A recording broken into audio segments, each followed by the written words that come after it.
Good day mga boss at welcome to my channel. Ngayon nasisyan ko sa inyo kung paano mag-change oil ng engine oil ng motor. Gamitin ko ay ang SICK M9 T40 na TW40 na fully synthetic. Tara mga boss, simulan na natin.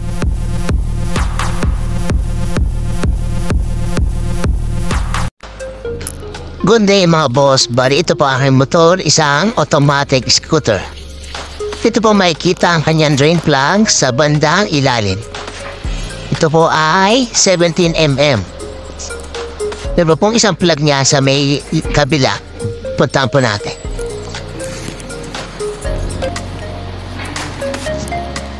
Ito po yung isa pang drain plug niya sa bandang gilid, sa may malapit sa center stand.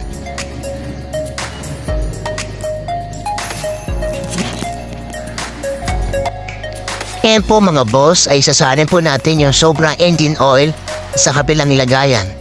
Dahil ang kailangan lang po natin ay 800 ml. Iniipon ko po kasi ito para pag nakaapat po ko ng change oil, sa susunod po ay meron akong libreng isa. Di ba ang galing? Ayaw nga pala, ang gagamitin pala natin ay second range na number 17.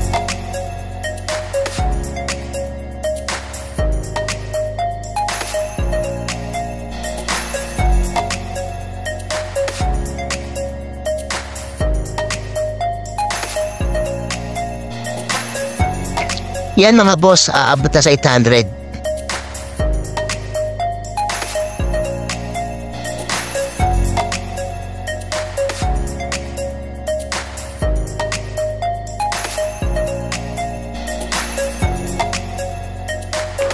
Yan po mga boss, tapos na po. Takpan po muna natin yung mga lagayan.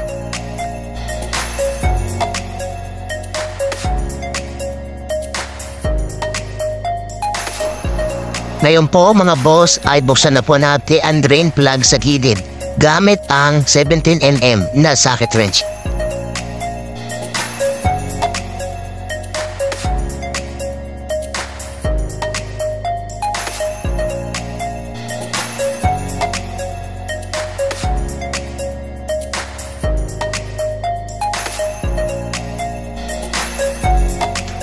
Grabe ang dumi kasi 3 buwan kong hindi nagamit.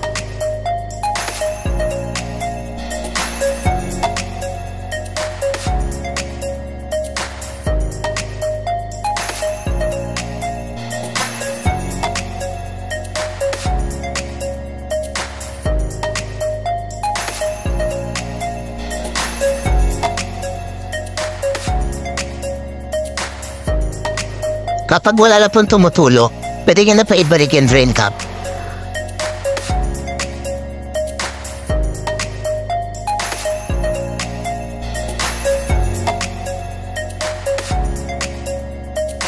Ikapitan pong mabuti, pero bago pong sobra, baka naman po malostrit.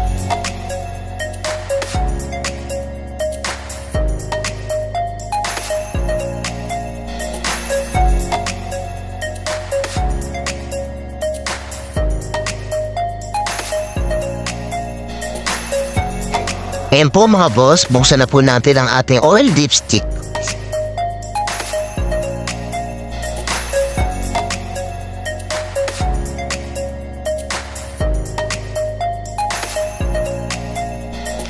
Ngayon mga boss ay salinan na natin ng engine oil gamit ang aking improvised na funnel. Galing ko talaga.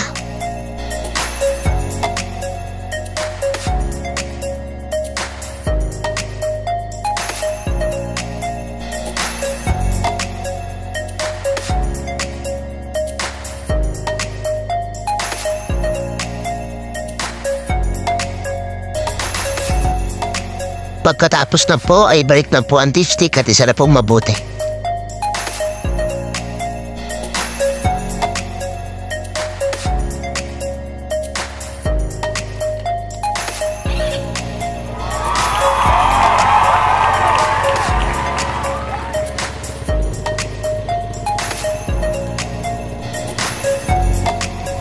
Pagkatapos mga boss ay paandari lang siya na nakaminor at huwag muna nag-throttle. Paandari lang siya ng 5 minutes para mag-circulate ang langis sa makina.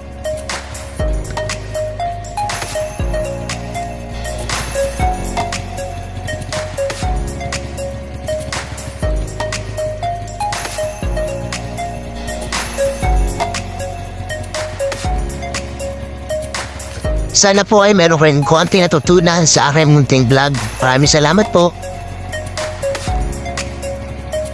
Thanks for watching.